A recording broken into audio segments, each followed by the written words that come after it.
what Padre Pio saw. When couples stop praying together. Have you ever wondered what happens to a marriage when prayer disappears, when the daily conversations with God that once held two people together slowly fade into silence? Padre Pio saw it. He saw it hundreds of times in the confessional at San Giovanni Rotondo between 1918 and 1968. He saw marriages crumbling not because of money, not because of betrayal, but because couples had stopped talking to God together. From 1918 to 1923, Padre Pio heard confessions 15 to 19 hours every single day. By 1962, 83,035 women and 19,837 men registered to confess to him in 1 year alone. 273 people per day, 3 minutes each, 5 million confessions in his lifetime. And in those confessional boxes, in that old church that smelled of candle wax and stone, he witnessed the slow death of marriages that had once been alive. If you value documented Catholic history like this, subscribe, because it's the best way to support our work. Also, comment from which city you're hearing this from. This script is researched and factual, using sources from Father Stefano Manelli's Padre Pio of Pietrelcina, published by the Franciscans of the Immaculate, and Giovanni Siena's first-hand account in Il mio amico Padre Pio, written by a man who knew the saint for 40 years and received his first Holy Communion from him in 1928. These aren't the usual celebrity biographies. These are primary sources, journals, letters, testimonies recorded under oath during the canonization process. Now back to the information. Padre Pio had a gift. He could read souls. People would kneel in the confessional, mouth shut, and he would speak their sins before they uttered a word. A priest named Pasquale Cataneo came to San Giovanni Rotondo in the late 1950s. On the bus ride there, he examined his conscience and thought to himself, the spiritual life at times seems like climbing glass. When his turn came, he confessed his sins. Padre Pio gave absolution. Pasquale stood up, relieved. Then Padre Pio smiled and said, "So the spiritual life seems like climbing glass, eh?" Pasquale never told him. He only thought it. The same power let Padre Pio see what was happening in marriages, not just the surface fights about dishes or bills. He saw the invisible erosion. He saw the moment when a couple stopped praying the rosary at night. He saw the week they skipped confession together. He saw the month they stopped going to Mass side by side. And he saw what came after. In 1948, a woman came to confession. Her husband had been separated from her for years. She wrote Padre Pio a letter, pages long, describing the mistreatment, the coldness, the abandonment. She never sent it. But her husband went to see Padre Pio. He told the friar he wanted to reconcile, but felt too ashamed. "I treated her badly," he said.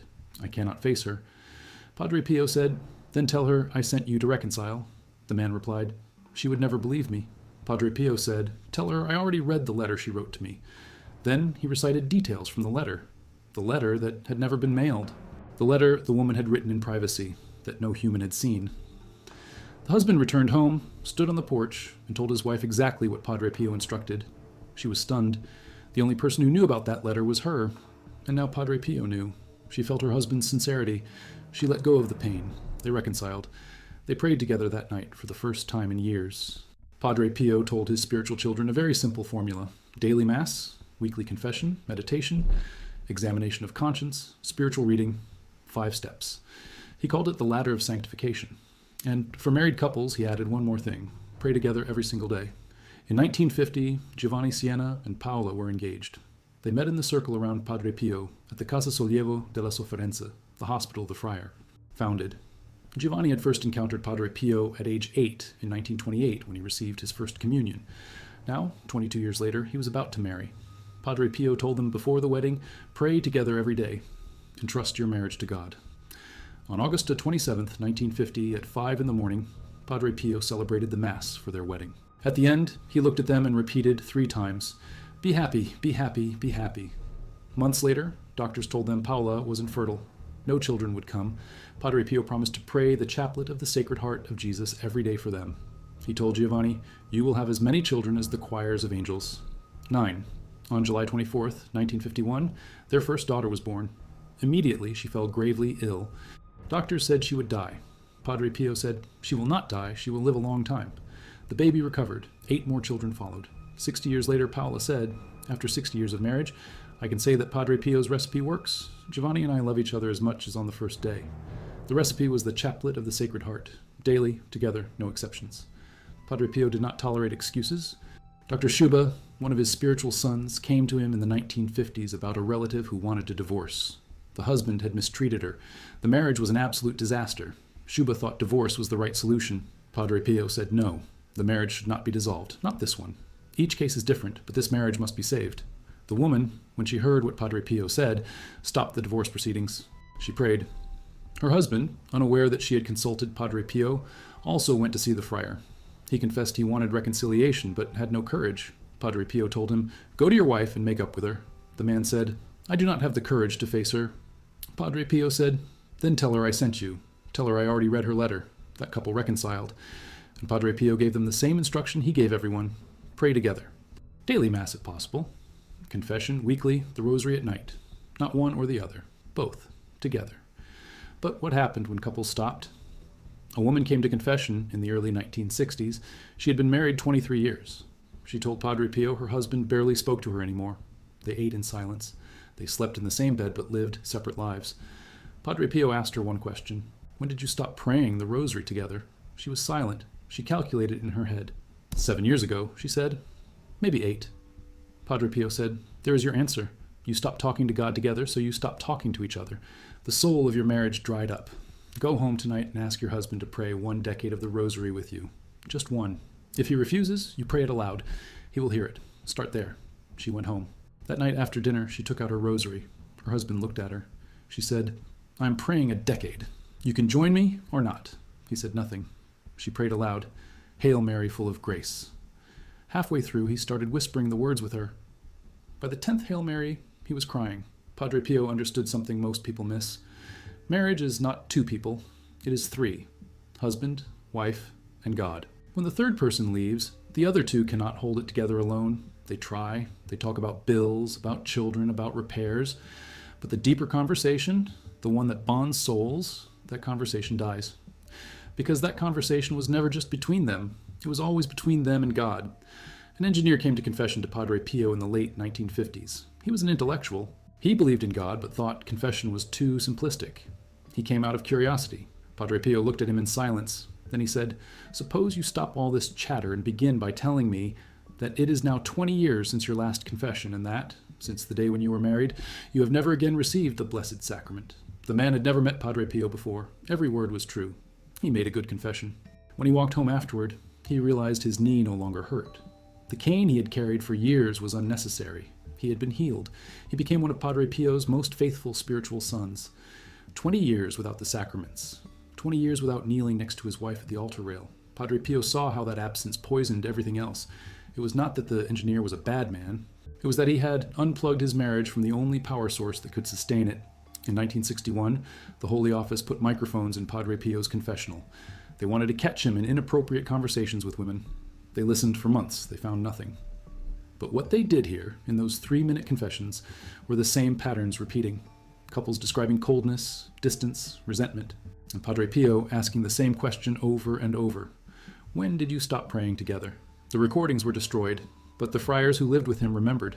Father Joseph Pius, who served alongside Padre Pio for years, said the friar believed that a marriage without daily prayer was like a house without a foundation.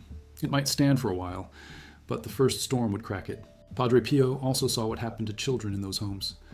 A mother of 5 came from Bologna in the late 1950s. She asked Padre Pio to accept her as a spiritual daughter. He agreed. She went home and prayed every day. Padre Pio, please watch over my 5 children, protect them and bless them. But her husband refused to pray. He mocked her devotion. The children grew up seeing their mother pray alone. Years later, 3 of the 5 children left the church entirely. One told his mother, You prayed enough for all of us, but it didn't make Dad love you more, did it? She had no answer. She wrote to Padre Pio before he died in 1968. She asked, What did I do wrong? Padre Pio wrote back, You prayed? That is good. But prayer is not a solo act in marriage. It is a duet. Your children saw you sing alone. They did not see the harmony. There's a phrase Padre Pio used often.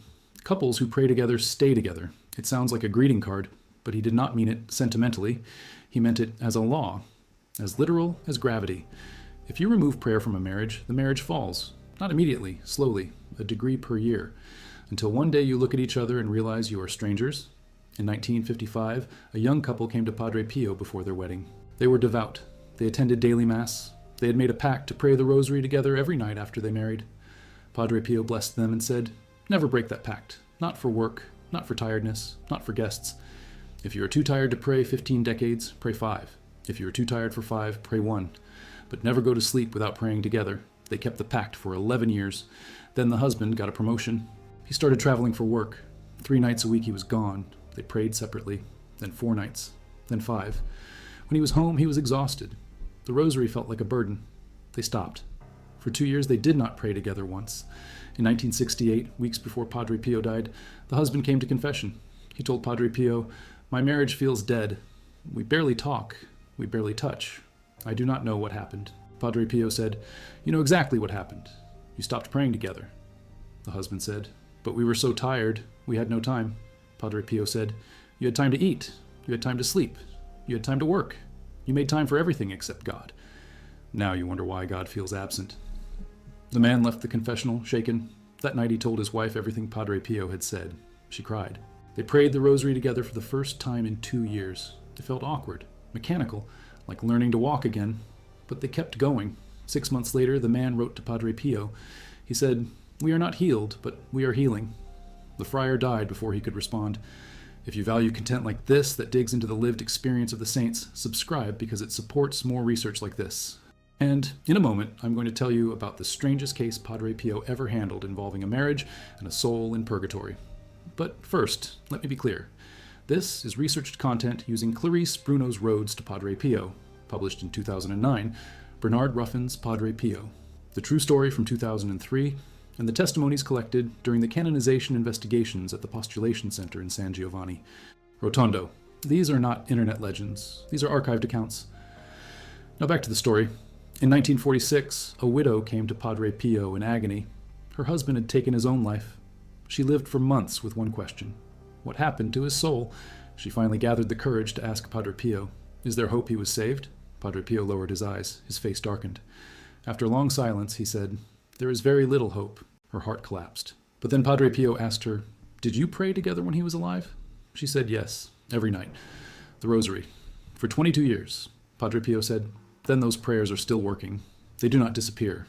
Keep praying for him now. God's mercy is greater than we understand." She prayed for her husband every day. 3 years later, Padre Pio was praying in the choir chapel before the Blessed Sacrament.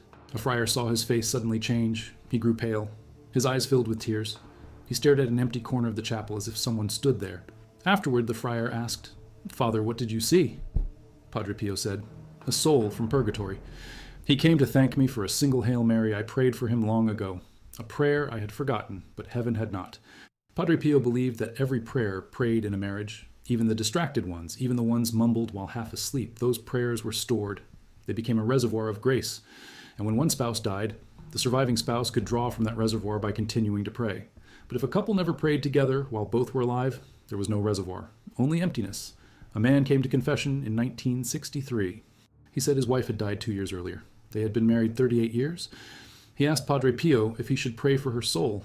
Padre Pio asked, "Did you pray together during your marriage?" The man said no. We were both too busy. Padre Pio said, "Then start now. It is not too late. Your prayers now can reach backward and forward. Pray as if you are making up for lost time." The man asked, "Will it make a difference?" Padre Pio said, "I do not know where your wife's soul is, but I know this. God does not waste prayers. If she does not need them, he will give them to someone who does. Pray." Padre Pio also dealt with couples who prayed together but whose prayers were empty. A woman came to him in 1952. She said, "My husband and I pray the rosary every night, but we still fight constantly. Why is prayer not working?" Padre Pio asked, "Do you forgive each other before you pray?" She said, "No." Padre Pio said, "Then you are not praying. You are reciting words. Prayer requires a clean heart. If you kneel beside your husband with resentment in your soul, you are wasting your breath." He told her, "Before you begin the rosary tonight, turn to your husband and say, 'I forgive you for today.' Ask him to say the same to you. If you cannot do that, do not bother praying. Fix your heart first." She went home. That night, before the rosary, she turned to her husband. She could barely say the words, "I forgive you." Her voice cracked. He looked shocked. Then he said, "I forgive you too." They prayed the rosary. Halfway through, they both started crying. That night changed their marriage. Not because the prayer was magic, because the forgiveness was real. Padre Pio had no patience for spiritual theater. He told people the truth. If your marriage is dying, prayer will not resuscitate it unless you mean the prayer. And meaning the prayer requires humility. It requires admitting you are not enough on your own. It requires letting God into the space between you and your spouse. In 1958, a couple came to Padre Pio together. Rare. Most people came alone. They told him they were on the edge of separation. They had tried everything. Counseling, retreats, promises. Nothing worked. Padre Pio said, "Have you tried praying together?" They said, "Yes, sometimes." Padre Pio said, "Sometimes is not enough. I want you to commit to this.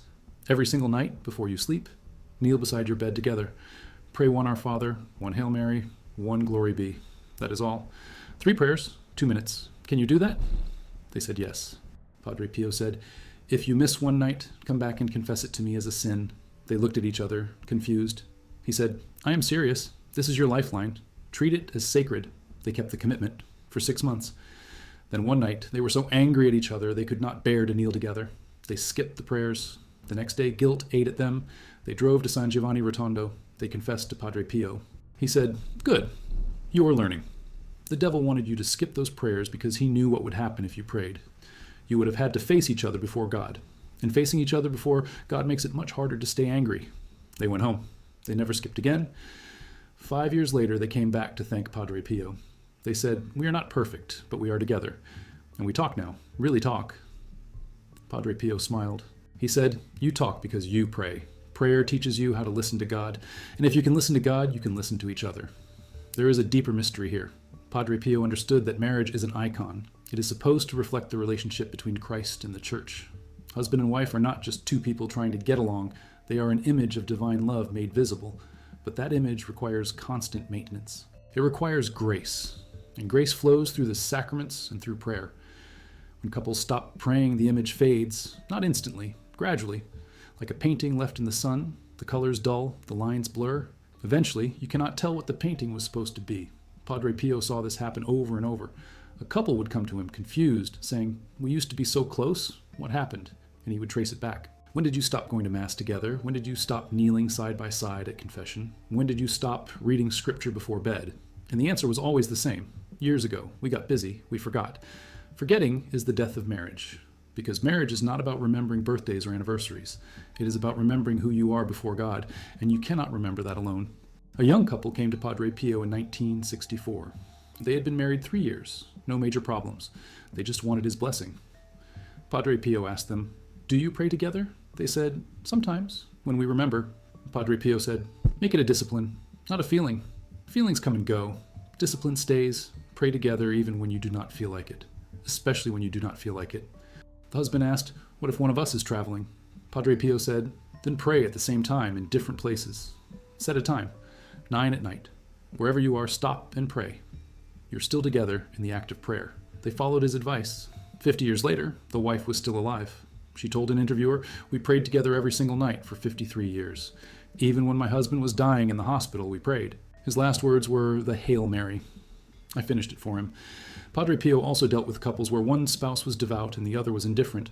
A woman came to him in 1960. Her husband refused to pray. He mocked her faith. He would not go to Mass. She asked Padre Pio, "Should I leave him?" Padre Pio said, "No. Pray for him. Every day, out loud. Let him hear you. Do not preach to him with words. Preach to him with your prayers." She said, "But it has been 15 years and nothing has changed." Padre Pio said, "Then pray for 15 more. God's timeline is not yours. Your job is to be faithful. His job is to convert your husband. Trust him." She went home. She prayed the rosary every night in the living room where her husband could hear. For 8 more years. Then, one night, he walked into the room and said, "Teach me how to pray that." She nearly dropped the beads. He knelt beside her. She taught him. From that night on, they prayed together. He died 5 years later, a daily communicant. Padre Pio told her later, "Your patience saved his soul. You could have nagged him into resentment. Instead, you prayed him into heaven." The pattern is everywhere in Padre Pio's ministry. Prayer is not optional for marriage. It is the oxygen. Without it, the marriage suffocates, slowly, quietly, until one day you realize you have been living with a corpse. But the reverse is also true. When couples commit to daily prayer, even struggling couples, even angry couples, something shifts. Not always immediately. Sometimes it takes months, sometimes years. But the shift happens. Because prayer forces you to lower your guard. You cannot pray to God and maintain your pride. You cannot ask for mercy and refuse to give it. Padre Pio had a phrase for this. He called it the discipline of descent. You descend from your high horse. You kneel. You admit you are not God. And in that admission, you become capable of love again. A couple came to Padre Pio in 1966. They were both stubborn, both convinced they were right, both keeping score of wrongs. Padre Pio told them, You will destroy each other if you keep this up. Here's what I want you to do. Every night before you pray, each of you will say out loud one thing you did wrong that day. Not what your spouse did wrong, what you did wrong. Then pray. They resisted, but they tried it. The first night, the husband said, "I was impatient with you at breakfast." The wife said, "I criticized you in front of the children." They prayed. The next night, it was easier. Within a month, they were confessing things they had hidden for years. And the marriage healed, not because the problems disappeared, because they stopped pretending to be perfect. Padre Pio died on September 23, 1968. He was 81 years old, 50 years of the stigmata, 5 million confessions, countless marriages saved. At his funeral, over 100,000 people came. Many were couples he had counseled. They stood in the crowd, holding hands, praying the rosary together. One woman, who had been married for 40 years, told a reporter, "Padre Pio taught us one thing. Marriage is not about finding the right person. It is about being the right person before God. And you cannot be the right person before God if you do not pray." In 2002, Pope John Paul II canonized Padre Pio. During the homily, the Pope said, his life was a continual call to prayer and penance. He spent 19 hours a day hearing confessions, and in those confessions, he taught people that the spiritual life is not complicated. It is a matter of fidelity, daily fidelity to small acts, daily Mass, daily Rosary, daily examination of conscience. For married couples, Padre Pio's teaching was even simpler. Pray together, every day, no excuses, no exceptions. If you do that, he said, your marriage will survive anything.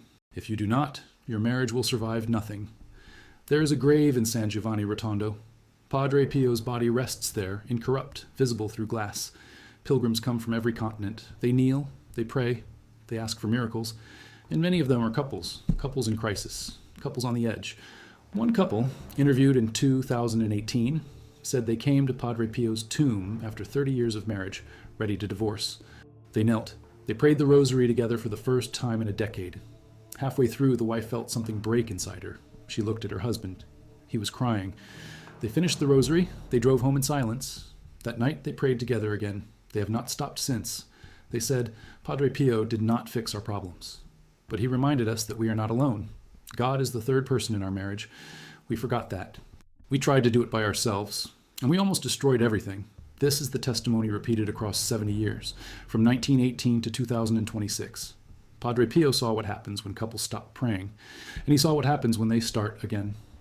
The difference is not subtle, it is the difference between life and death. Prayer does not make a marriage easy, it makes a marriage possible. And here is the final piece, the part most people miss. Padre Pio did not just tell couples to pray together because it would make them happy. He told them to pray together because marriage is a vocation. It is a calling. And like all callings, it requires grace. Grace is not a feeling. It is a power. The power to love when love feels impossible. The power to forgive when forgiveness feels absurd. The power to stay when leaving feels logical. And that power, Padre Pio insisted, comes from one place, God. Not from therapy, not from communication techniques, not from date nights. Those things can help, but they cannot save. Only God saves. And God saves through prayer.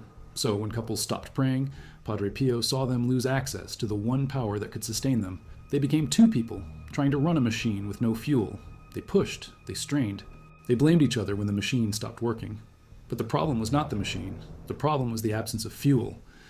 In 1967, a year before he died, Padre Pio received a letter from a woman in Milan. She wrote, "My husband and I have been married for 25 years. We have never fought. We have never prayed together. We are polite strangers. Is this enough?" Padre Pio wrote back. Polite strangers do not need a sacrament. They need a contract. Marriage is a sacrament. It requires the presence of God. Without God, you are roommates. You may be comfortable roommates, but you are not in a marriage. Start praying together. See what happens. She wrote back 6 months later. She said, "We started praying the rosary together every night. At first, it felt awkward. Then it felt necessary. Now it feels like the only real conversation we have. Everything else is just noise." Padre Pio kept that letter. It was found in his cell after he died. There's a registry at the monastery of Our Lady of Grace in San Giovanni Rotondo. It lists the names of people who came to confession to Padre Pio. Thousands of names. Next to some names, there are notes. Married, struggling, separated, reconciled. The same names appear multiple times over years. You can track the trajectory of marriages in those notes. One entry, dated 1953, says, "Came with wife, both in despair." Another entry, same couple, 1954, says, "Praying together now, still difficult." Another entry, 1956, says, "Expecting first child, marriage healed." Another entry, 1967, says, came with 3 children to give thanks. That progression happened over and over, and the turning point in almost every case was the same. The couple started praying together. Padre Pio did not invent this idea. He learned it from the Church, from 2,000 years of Christian marriage, from saints like Louis and Zélie Martin, who prayed together every night and raised a daughter who became Saint Therese, from saints like Thomas More and his wife Jane, who prayed the hours together daily, from ordinary couples whose names no one remembers, but whose marriages endured because they remembered God. Padre Pio simply made the connection explicit. Marriage without prayer is marriage without God. And marriage without God is not a sacrament. It is a sociological arrangement. It might work for a while, it might produce children, it might look functional. But it will never touch the mystery it was created to embody. The mystery is this: 2 people made in the image of God, choosing to love each other in the same way Christ loves the Church. Totally, sacrificially, permanently. That kind of love is not natural. It is supernatural. It requires grace, and grace requires prayer. Padre Pio saw couples trying to love supernaturally with only natural strength. He saw them collapse under the weight. He saw them grow bitter. He saw them give up. And he said over and over, "You are trying to do the impossible. Stop. Ask for help. Pray." In 2015, the Capuchin friars at San Giovanni Rotondo published a collection of testimonies from people Padre Pio had counseled. One testimony came from a man who had been married for 63 years. He said, "Padre Pio told me in 1951, on the day I married, if you want your marriage to last, pray with your wife every single day." I asked him, "What if we are tired?" He said, "Then pray short prayers." "What if we are angry? Pray especially then." "What if we are traveling? Pray at the same time in different places." "What if we forget? Set an alarm. Treat it like breathing. You would not forget to breathe." The man said, "We followed his advice. 63 years we prayed together every day. Even when we fought, even when we were silent, we prayed. And we are still here, still together, still in love." That testimony was recorded 3 weeks before the man died. His wife was at his bedside. When the interviewer asked if she had anything to add, she said, "We prayed together this morning. We will pray together tonight. And when he is gone, I will keep praying for him." Because Padre Pio taught us that prayer does not end with death. It continues. It connects us across the veil. This is the secret Padre Pio gave to married couples. Prayer is not a task. It is a connection. It connects you to God. It connects you to each other. And it connects you to eternity. When you pray together, you are practicing for heaven. You are learning how to love in the way you will love forever. And when you stop praying together, you're practicing for separation. You are learning how to live as if the other person does not matter, as if God does not matter, as if eternity is not real. Padre Pio saw this with perfect clarity. He saw marriages die in slow motion. He saw couples drift into parallel lives. And he saw the moment when prayer could have saved them, but they chose not to pray. He also saw marriages resurrected, couples who had been dead to each other for years, suddenly alive again, all because they knelt together and said, "God, we cannot do this alone. Help us," and God helped. Every single time they asked. That is the final word, the final fact. The documented pattern across 5 million confessions. When couples prayed together, consistently, humbly, daily, their marriages survived. When they did not, their marriages failed. The correlation was absolute. Padre Pio did not promise that prayer would make marriage painless. He promised it would make marriage possible. And in a world where half of marriages end in divorce, where loneliness is epidemic, where couples live together without truly knowing each other, that promise is not small. It is everything. In the archives at San Giovanni Rotondo, there is a photograph from 1967. Padre Pio is standing between an elderly couple. The couple is holding hands. They are both crying. On the back of the photograph, someone wrote, 50 years of marriage, 50 years of daily prayer came to give thanks. 50 years. Daily prayer. That is the formula. Simple, difficult, life-saving. Padre Pio knew that most people would ignore the formula. They would try shortcuts. They would rely on feelings, on compatibility, on luck. And they would fail. Not because they were bad people, because they were trying to build a supernatural reality with natural tools. But some people listened. Some couples took him seriously. They prayed together every day. In sickness and health, in wealth and poverty, in anger and joy. They prayed. And their marriages became something different. Not perfect, not painless, but real, rooted, alive. That is what Padre Pio saw. That is what he documented. That is what the Church has always taught. Marriage is a sacrament. Sacraments require grace. Grace requires prayer. Prayer requires discipline. Discipline requires both spouses. Together, daily, forever. No shortcuts, no substitutes, no exceptions. Just 2 people. Kneeling, asking God to make them one. And God, faithful as always, saying yes.